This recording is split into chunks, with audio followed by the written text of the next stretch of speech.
있잖아요, 가끔은 정말 단 몇 줄의 글이 수백 페이지짜리 책보다 훨씬 더 큰 우주를 보여줄 때가 있죠. 오늘 저희가 바로 그런 경험을 한번 해보려고 합니다. 지금으로부터 무려 500년 전 한국으로 시간여행을 떠나서요. 단 3줄 안에 우주 전체를 담아냈다고 평가받는 어마어마한 시 한 편을 제대로 파헤쳐 볼 겁니다.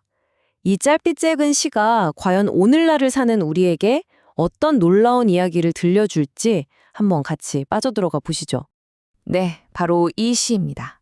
어떠세요? 언뜻 보면 그냥 소박하게 자연 속에서 사는 삶을 노래하는 것 같기도 하죠. 그런데 말이죠.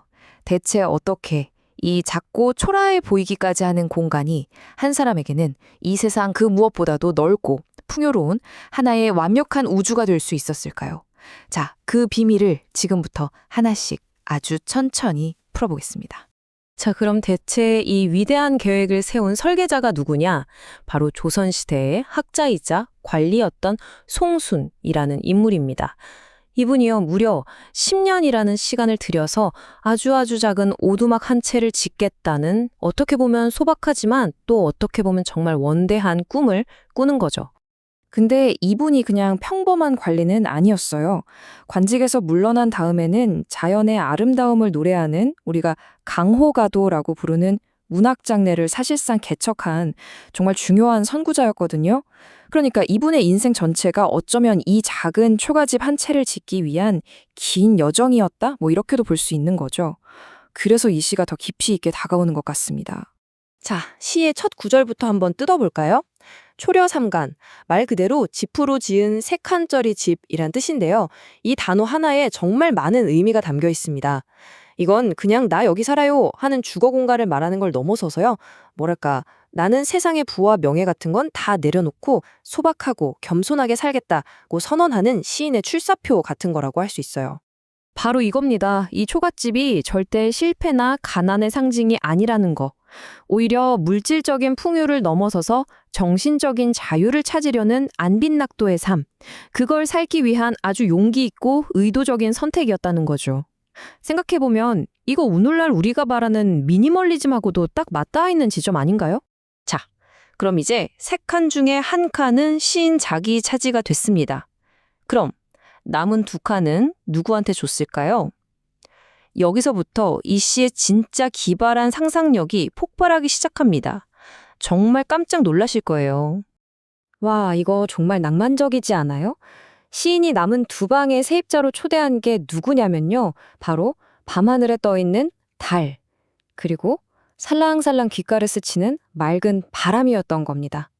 진짜 세상에서 이보다 더 특별한 손님이 또 있을까요? 여기에 사용된 핵심적인 기법이 바로 의인법입니다. 뭐냐면요.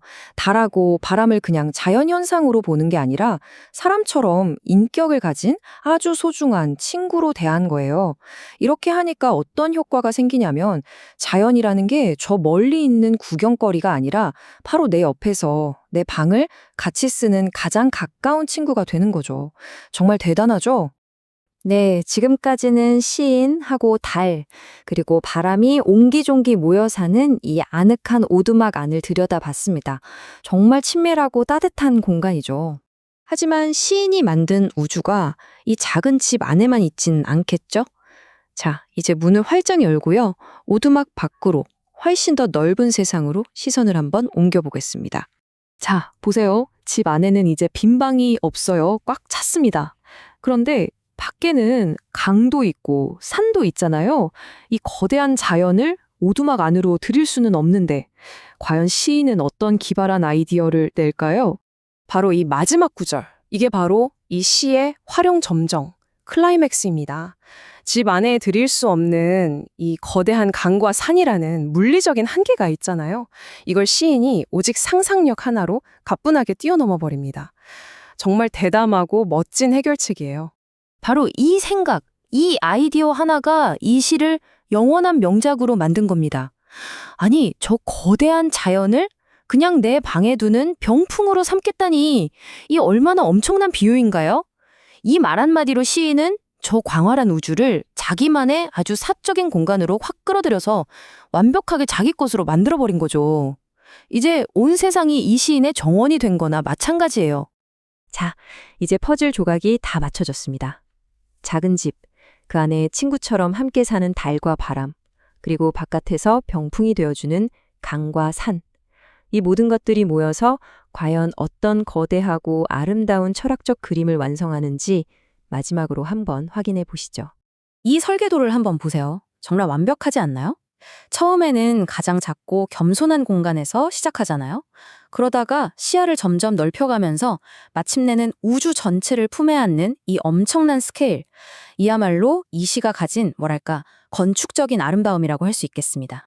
이렇게 해서 도달한 최종 결과물이 바로 무라일체라는 경지입니다. 이게 뭐냐면 말 그대로 나와 자연의 경계가 완전히 사라져서 온 우주와 내가 그냥 하나가 되어버리는 상태를 말하는 거예요. 그러니까 결국 이 시인이 10년 동안 공들여서 지은 건 흙과 지프로 만든 물리적인 집이 아니라 바로 이 위대한 철학 그 자체였던 거죠. 그리고 시인의 이런 철학은 여기서 그치지 않고 강호가도라는 거대한 문학의 흐름을 만들어냈습니다. 그러니까 송순이라는 사람은 그냥 멋진 시 한 편을 쓴 시인이 아니라 후대의 수많은 문인들이 따라 걸을 수 있는 새로운 길을 활짝 열어준 위대한 개척자였던 셈입니다. 자, 이제 500년이라는 시간을 훌쩍 뛰어넘어서 이 시가 바로 오늘을 살고 있는 우리에게 말을 걸어옵니다.